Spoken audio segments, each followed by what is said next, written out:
Hi, hello. Welcome to your channel, MRNS Educational and Social Service.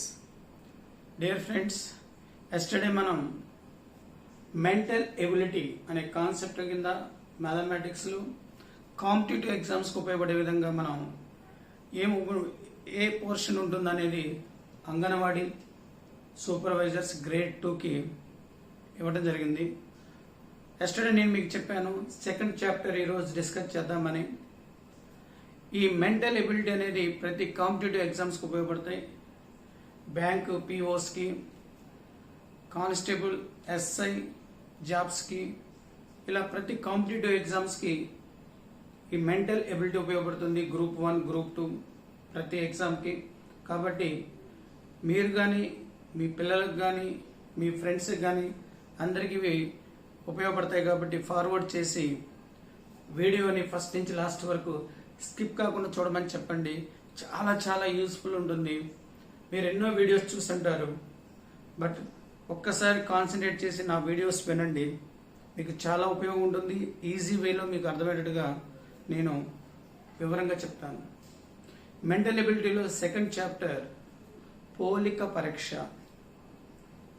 పోలిక పరీక్ష, దీన్ని ఇంగ్లీష్లో అనాలజీ అంటాం. జనరల్గా మనం డిస్కస్ చేద్దాం. పోలిక అంటే ఇద్దరు వ్యక్తుల మధ్య కానీ, రెండు వస్తువుల మధ్య కానీ ఇలాగా మనం పోలిక అనేది చేయడం జరుగుతుంటుంది. అయితే ఇక్కడ మాటల్లో కూడా పోలిక ఉంటుంది. ఒక వ్యక్తి మంచిగా మాట్లాడతాడు, ఇంకో వ్యక్తి మాట్లాడేటప్పుడు చెడుగా మాట్లాడతాడు, ఇంకో వ్యక్తి మాట్లాడేటప్పుడు మనకి వినాలనిపించదు. సో ఈ పోలిక పరీక్షలో మనకి 3 భాగాలు ఉంటాయి. ఒకటి ఏంటంటే ఇంగ్లీష్ వర్డ్స్ కంపారిజన్, అంటే ఆంగ్ల పదాలను పోల్చటం. రెండోది సంఖ్యా పదాలను పోల్చటం, అంటే సంఖ్యా పోలిక పరీక్ష అంటారు. అంటే ఇంగ్లీష్లో నంబర్స్ కంపారిజన్, నంబర్స్ అనాలజీ అంటాం. సో మూడోది మనకి తెలుగులో ఉన్న వర్డ్స్ కొన్ని ఉంటాయి, వాటిని కంపేర్ చేయటం. సో ఫస్ట్ ఇంగ్లీష్లో ఉన్న వర్డ్స్ని కంపారిజన్, రెండోది సంఖ్యలను మనం కంపారిజన్ చేయటం, మూడోది తెలుగు పదాలను కంపేర్ చేయటం. అది ఒక్కొక్కటి డిస్కస్ చేద్దాం. ముందు అది ఇదేలాగా కాకుండా జాగ్రత్తగా వినండి. పోలిక అన్నప్పుడు జనరల్గా ఈ మెంటల్ ఎబిలిటీలో ఫస్ట్ 2 పదాలు తీసుకుంటారు, ఇష్టు పెడతారు, మధ్యలో ఇలా 2 చుక్కలు పెడతారు. నెక్స్ట్ ఇక్కడ 4 చుక్కలు పెడతారు. నెక్స్ట్ మళ్ళా ఒక డాష్ ఉంటుంది, ఇక్కడ 2. అంటే ఇక్కడ ఒక పదం ఉంటుంది. అది ఇంగ్లీష్ పదం కావచ్చు, సంఖ్య కావచ్చు, తెలుగు పదం కావచ్చు. ఇక్కడ 2 పదాలు ఇస్తారు, 2 పదాలు ఇస్తారు. అది ఇంగ్లీష్ పదము, ఆంగ్ల పదము కావచ్చు, సంఖ్య కావచ్చు, నెక్స్ట్ వస్తువు కావచ్చు, తెలుగు పదాలు. ఈ 2 ఇక్కడ 4 చుక్కలు అంటే అర్థం పోలిక అని, ఇంగ్లీష్లో సేమ్ యాజ్. అంటే ఇక్కడ అర్థం ఈ రెండిటి మధ్య ఏ సంబంధం కలిగి ఉంటుందో అదే సంబంధం ఉన్న ఇక్కడ 2 పదాలు మనం ఇక్కడ 2 ఇచ్చి ఇక్కడ ఏదో ఒకటి ఇచ్చి రెండోది కనుక్కోమంటాడు. మొత్తం ఇక్కడ 4 డాష్లు పెట్టాను. అంటే అర్థం ఈ రెండిటి యొక్క మధ్య పోలిక ఎలా ఉంటుందో ఈ రెండిటి మధ్య కూడా అదే పోలిక ఉండాలి. సేమ్ యాజ్ అంటాం, సేమ్ యాజ్. ఇక్కడ మనకి ఈ 2 పదాల మధ్య ఉన్న పోలిక, ఈ రెండిట్లో ఏదో ఒకటి ఇస్తాడు, ఇంకోటి పదం మనం కనుక్కోవాలి. అది ఎలా అనేది మనం నేర్చుకుందాం. దాన్ని పోలిక పరీక్ష అంటాం. అనాలజీ టెస్ట్, కంపారిజన్ చేయటం. అది 1 by 1 డిస్కస్ చేద్దాం. సో ఈ పోలిక పరీక్షలో మనకి 4 పదాలు మనం ఉంటాయి. ఈ 4 పదాల్లో ఏవైనా 3 పదాలు ఇచ్చి 4వది కనుక్కోమంటాడు. 3 పదాలు ఇస్తాడు. అది ఇంగ్లీష్ పదాలు కావచ్చు, తెలుగు పదాలు కావచ్చు, సంఖ్యలైనా కావచ్చు. ఉదాహరణకు ఒక క్వశ్చన్ చెప్తాను, జాగ్రత్తగా వినండి. మొత్తం ఈ సంఖ్యాపదంలో మనకి 5 మోడల్స్ ఉన్నాయి. 5 మోడల్స్. ఫస్ట్ మోడల్ ఇంగ్లీష్ పదాల్లో ఉంటాయి. అవి ఎలాగో చూపిస్తాను. ఇంగ్లీష్ పదాలు అనగానే మనకి ఇంగ్లీష్ ఆల్ఫాబెటికల్ తెలియాలి. ఇంగ్లీష్ ఆంగ్ల అక్షరమాల తెలియాలి. మనకు తెలుసు ఆంగ్ల అక్షరమాల ABCDEFGH. అవి బోర్డు మీద రాశాను చూడండి. ABCDEFGH IJK. ఇక్కడ నేను కంటిన్యూషన్ గా రాయకుండా ఇలా రివర్స్ లో రాసుకొని వచ్చాను.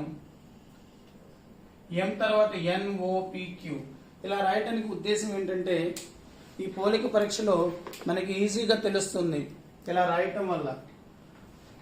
ఫస్ట్ మీరు ఎప్పుడైనా సరే ఎగ్జామ్ రాయబోయే ముందు ఇంగ్లీష్లో మనకి క్వశ్చన్స్ అంటే ఇంగ్లీష్ పదాలు క్వశ్చన్స్ ఉన్నప్పుడు మీరు ఇలా రాసుకోండి. 13 1 నుంచి 13 అంటే ఏతో స్టార్ట్ అయ్యి ఎంతో ఎండ్ అవుతుంది. 13 లెటర్స్ ఉంటాయి, 13 అక్షరాలు ఉంటాయి. మళ్ళీ దీనికి రివర్స్లో రాసుకోండి. మళ్ళీ ఇవి 13 అక్షరాలు ఉంటాయి. మనం నంబర్స్ ఇస్తే 1 2 3 4 5 6 7 8 9 10 అలాగా 14 15 and so on 26. మీరు దేనికి ఇలా రాశానంటే ఎండింగ్, ఇక్కడ ఎండింగ్ టర్మ్ మీకు అర్థమవుతుంది. ఇక్కడ స్టార్టింగ్ ఏ, ఇక్కడ స్టార్టింగ్ జెడ్ అనేది తెలుస్తుంది. ఇంకో రీజన్ ఏంటంటే మనం ఈ పోలిక పరీక్షలో ఈ ఇంగ్లీష్ పదాలను మనం పోల్చుతున్నప్పుడు చూడండి 1 26 కలిపితే 27 వస్తుంది. 1 26 కలపండి అంటే యాడ్ చేయండి, సమ్ చేయండి. అలాగే 2 25 కలిపితే ఈ రెండింటిని కలిపితే మనకి 27. దీంతో ఒక ప్రాబ్లమ్స్ కొన్ని ఉంటాయి మనకి. మన ఈ పోలిక పరీక్షలో ఈ పదాల యొక్క కూడినప్పుడు వచ్చే విలువను బట్టి మనం రాస్తాం. ఆ మోడల్స్ అన్ని నేను మీకు చెప్తాను. నా వీడియోస్ స్కిప్ కాకుండా మీ టైం వేస్ట్ అవుతుంది అనుకోకుండా ప్రతిదీ జాగ్రత్తగా వినండి. ఎందుకంటే 10 to 15 మార్క్స్ మెంటల్ ఎబిలిటీలో క్వశ్చన్స్ ఉంటాయి. మెంటల్ ఎబిలిటీ మెంటల్ ఉందని చెప్పేసి మనకు మెంటల్ వస్తుందని అనుకోకండి. మనం సంతోషంగా వింటే అన్నీ అర్థమవుతాయి. దేనికంటే ఒక గవర్నమెంట్ జాబ్ అంతా ఈజీగా రాదు. మంచి స్కోర్ చేయాలి, మనం టాప్లో ఉండాలి. శ్రద్ధతో వింటే మీకు ఈజీ అవుతుంది. ఓకేనా? 3 24 యాడ్ చేస్తే మళ్ళీ 27. అందుకని ఇలా మీరు ఏది యాడ్ చేసినా 27 వస్తుంది. ఇలా ప్రతిదీ అలా ఉంటుందని చెప్పేసి ఇలా రాశాను. ఇది చాలా ఇంపార్టెంట్ ఇలా రాసుకోవటం. ఏ నుంచి M వరకు 13 లెటర్స్, N నుంచి Z వరకు 13 లెటర్స్. నేను సెకండ్ చాప్టర్ చెప్తున్నాను. సో ఏ అనే అక్షరం యొక్క విలువ 1 అని, బి అక్షరం యొక్క విలువ 2 అని అంటే ఇది రెండోదని, సి 3, డి 4 ఇలాగ మనం ఆలోచిస్తే మీకు దానివల్ల ఉపయోగం ఏంటో ప్రాబ్లం చేసేటప్పుడు తెలుస్తుంది. కాబట్టి పోలిక పరీక్ష అనేది ఇక్కడ మనకి 4 డాష్లు ఉంటాయి. ఈ రెండింటి మధ్య ఎలాంటి సంబంధం ఉందో అలాంటి సంబంధాన్ని ఇక్కడ కూడా మనం కంపేర్ చేసుకుంటూ ఈ రెండు ఇచ్చినప్పుడు వీటిల్లో ఒకటి ఇస్తాడు, ఇంకోటి కనుక్కోమంటాడు. అది ఇదేనా కావచ్చు, ఇదేనా కావచ్చు. అర్థమైంది కదా? ఇప్పుడు ప్రాబ్లం చూద్దాం. ఒక రహస్య భాషలో, రహస్య భాష అంటే తెలియని కోడింగ్, డీకోడింగ్ అంటారు. స్మగ్లింగ్ చేసేవాళ్ళు, తర్వాత మనకి డబ్బుని కరెన్సీని దొంగతనంగా తీసుకొచ్చేవాళ్ళు, దాన్నే గ్యాంబ్లింగ్ చేసేవాళ్ళు కోడింగ్, డీకోడింగ్ ఎక్కువగా యూజ్ చేస్తూ ఉంటారు. ఒక రహస్య భాషలో బర్డ్, BIRD, కొన్నిటికి మీనింగ్స్ ఉంటాయి, కొన్నిటికి మీనింగ్స్ ఉండవు. బర్డ్ను DKTF గా కోడ్ చేసిన MORE మోర్ని ఎలా కోడ్ చేయవలను అని చెప్పేసి ఇచ్చాడు. ఇక్కడ పదాలు మారుతాయి. దీనిని ఈ విధంగా మార్చారు అంటే ఇలా రాసుకోండి. BIRD =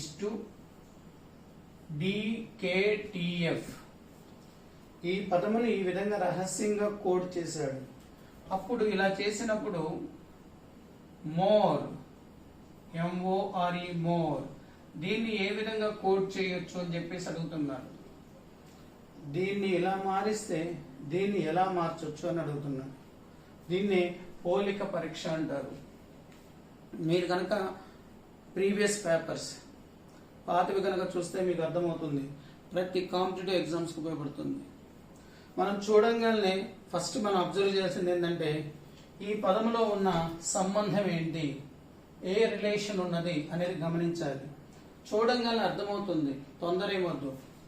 ఇక్కడ ఇక్కడ డి ఉంది. బికి డికి మధ్య ఒక లెటర్ సి గ్యాప్ ఉంటుంది. 2 లెటర్స్ గ్యాప్ ఉంటాయి. ఇది బి, ఇది డి. సిడి అంటే సిడి, బి నుంచి సిడి 2 లెటర్స్. కానీ మీరు ఇలా గుర్తుపెట్టుకోండి, బి డి ఉంది అంటే మధ్యలో సి ఒక లెటర్ మిస్ అయింది. అంటే దీని నుంచి దీనికి 1 లెటర్ ఇంక్రీజింగ్, ప్లస్ చేసుకోవాలి. ఇక్కడ ఒక లెటర్ మిస్సింగ్, అలా 2 లెటర్స్ మిస్సింగ్ ఉంటాయి. 3 లెటర్స్ మిస్సింగ్. ఐ తర్వాత ఒకటి మిస్ అయితే కే. చూడండి, ఐ తర్వాత ఒకటి మిస్ అయి కే ఉంది. అంటే మనకి ఇక్కడ ఉన్న సంబంధం ఏంటంటే మొదటి లెటర్ ఇక్కడ మొదటి లెటర్ మధ్య ఒకటి మిస్ అయింది, రెండో లెటర్ ఇక్కడ రెండో లెటర్ మధ్య ఒకటి మిస్ అయింది. అలాగే ఆర్ ఎస్ అంటే ఇక్కడ 1 లెటర్ మిస్సింగ్, ఇక్కడ నుంచి ఇక్కడికి 1 లెటర్ మిస్ చేసుకుంటూ పోవాలి. అలాగే ఇక్కడ 1 లెటర్ మిస్సింగ్. అంటే ఇప్పుడు ఎం 1 లెటర్ మిస్ అయితే, ఎం 1 లెటర్ మిస్ అయితే ఎన్ తర్వాత ఓ, ఇక్కడ ఫస్ట్ లెటర్ ఓ అవుతుంది. ఓ తర్వాత ఒక లెటర్ మిస్ చేస్తే క్యూ అవుతుంది. ఓకి ఒక లెటర్ మిస్ అయిపోతే Q. Next R 1 letter miss అయితే ఆర్ తర్వాత ఎస్, ఎస్ మిస్ అయిపోతే టీ. ఈ తర్వాత మనకి ఏమొస్తుంది ఎఫ్, ఒక లెటర్ మిస్ కావాలి. ఎఫ్ మిస్ చేస్తే నెక్స్ట్ ఏంటి జి. సో మన ఆన్సర్ ఏంటంటే మనకి ఓక్యూటీజీ ఆన్సర్. మరలా ఒకసారి జాగ్రత్తగా వినండి. వాళ్ళు ఇచ్చిన పదాన్ని రహస్య కోడ్ని కంపేర్ చేసుకుంటే బి ఉంది, ఫస్ట్ డి. బిడిలో మధ్యలో మనకి సి మిస్ అయింది అంటే ఒక లెటర్ మిస్ అయింది. బిసిడి అంటాం, ప్లస్ వాల్యూ. అదే ఇది ముందు ఇది తర్వాత ఇస్తాడు, అది మైనస్ అంటే తగ్గుతుంది. కన్ఫ్యూజ్ అవుతారు, అందుకని చెప్పట్లేదు. ఫస్ట్ ఒక్కో 1 by 1 నేర్చుకుందాం. ఈ బర్డ్ డికేటిఎఫ్ లో బి నుంచి డికి ఒక లెటర్ మిస్, ఐ నుంచి కేకి ఒక లెటర్ మిస్ అంటే ఈ సిరీస్ లో ఒక లెటర్, ఒక అక్షరము. ఆర్ నుంచి టీలో ఒక అక్షరము తగ్గిపోయింది. డి నుంచి ఎఫ్ అంటే డిఎఫ్ అంటే ఒక ఈ మిస్ అయింది. అంటే ఈ పదం నుంచి ఈ పదం రావడానికి ఒక్కొక్క లెటర్ ఆ సీరియల్లో ఈ ఆర్డర్లో ఒక లెటర్ మిస్ అవుతూ వస్తుంది. అలాగే ఎం తర్వాత ఎన్, ఇది ఎన్ మిస్ అయిపోతే ఏమొస్తుంది ఓ. ఓ తర్వాత ఏంటి పి క్యూ. ఓ తర్వాత ఒక లెటర్ మిస్ అయితే క్యూ, క్యూ వస్తుంది. అలాగే R S T, S miss చేస్తే టీ వస్తుంది. ఈ ఎఫ్ మిస్ చేస్తే జి. ఆన్సర్ ఇది. అర్థమైంది. ఇంకొక లెటర్ ప్రాబ్లం చూద్దాం. రెండో ప్రశ్న గమనిద్దాం. ఒక రహస్య భాషలో ఆర్ఈఎస్టీను యుహెచ్విడబ్ల్యూగా కోడ్ చేసిన ఎంఓఎల్డిని ఎలా కోడ్ చేయవలను? మీరు ముందుగా ఈ పద్ధతిలో రాసుకోండి. ఈ ప్రకారంగా రాసుకున్నప్పుడు మనకి ఈజీగా అర్థమవుతుంది. R E S T U H V W same as M O L D dash. We are going to find this value. ఈ విలువ మనం కనుక్కోవాలి, ఈ పదాన్ని మనం కనుక్కోవాలి. మీకు ఇందాక చెప్పినట్టుగా చూడండి, ఆర్ యు ఆర్ఎస్టి అంటే ఆర్ నుంచి మనం చూసుకున్నట్లయితే ఎస్ టి రెండు మిస్ అయిపోయి యు వచ్చింది. అంటే ఈ రెండింటి మధ్య 2 లెటర్స్. అలాగే ఇప్పుడు ఈహెచ్ అది ఒకసారి చెక్ చేసుకోండి. ఈ తర్వాత 2 లెటర్స్ తీసేస్తే ఎఫ్, జి తీసేస్తే హెచ్, హెచ్ వచ్చింది. ఇంకా మీకు ఆటోమేటిక్గా ఒక 2 చూసుకుంటే చాలు, ఆటోమేటిక్ అర్థమైపోతుంది. ఎస్ వి మధ్యలో ఈ 2 అక్షరాలు పోయినాయి. అంటే ప్రతి పదం మధ్యలో మనకి 2 అక్షరాలు మిస్ అవుతున్నాయి. కాబట్టి ఇక్కడ కూడా 2 అక్షరాలు మిస్ అయినట్టుగా చూసుకోవాలి. ఎం తర్వాత 2 అక్షరాలు అంటే ఎన్, ఓ మిస్ అయితే పి. ఓ తర్వాత 2 అక్షరాలు అంటే ఈ 2 పోతే ఆర్. ఇది జాగ్రత్తగా చూసుకుంటూ ఉండండి. ఎల్ తర్వాత 2 అక్షరాలు, ఇక్కడ 2 అక్షరాలు తగ్గిపోతున్నాయి, మిస్ అవుతున్నాయి. ఎల్ తర్వాత 2 అక్షరాలు అంటే ఎంఓ ఎన్, ఈ 2 లెటర్స్ పోతే ఓ. డి తర్వాత 2 అక్షరాలు, డి తర్వాత 2 అక్షరాలు పోతే జి. కాబట్టి మనకి మోల్డ్ యొక్క రహస్య భాషలో ఏ విధంగా మనం కోడ్ చేయొచ్చు అంటే పిఆర్ ఓజీగా మనం కోడ్ చేయొచ్చు. సో ఫ్రెండ్స్, ఈ మోడల్లో మనం ఇది మోడల్ 1, ఈ మోడల్ 1లో మనం నేర్చుకున్న క్వశ్చన్స్ మీకు లెటర్స్ మిస్సింగ్ అనే కాన్సెప్ట్ మనం చెప్పుకున్నాం. లెటర్స్ మిస్సింగ్ అంటే ఒక పదం నుంచి ఇంకో పదానికి ఒక లెటర్ మిస్ అవ్వచ్చు, 2 లెటర్స్ మిస్ అవ్వచ్చు, 3 అవ్వచ్చు, 4 అవ్వచ్చు. ఇంకెక్కువ మ్యాక్సిమం ఇవ్వడు. ఇస్తే 2 letters, 3 letters, 1 letter, 4 letters missing. So మీకు 2 క్వశ్చన్స్ నేను చెప్పాను. మీరు ఈ 3 క్వశ్చన్స్ హోంవర్క్ చేయండి. మీరు హోంవర్క్ చేసి కామెంట్ బాక్స్లో మీ ఆన్సర్ పెట్టండి. అది రైటా రాంగ్ అనేది మీకు నేను రిప్లై ఇస్తాను. కాబట్టి జాగ్రత్తగా మీరు ప్రాక్టీస్ చేస్తే చాలా ఈజీగా 10 మార్క్స్ పైన మనం తెచ్చుకోవచ్చు. నా వీడియోస్ కనుక మీకు నచ్చినట్లయితే లైక్ చేయండి, షేర్ చేయండి, సబ్స్క్రైబ్ చేయండి. Bye students, thank you. Jai Hind.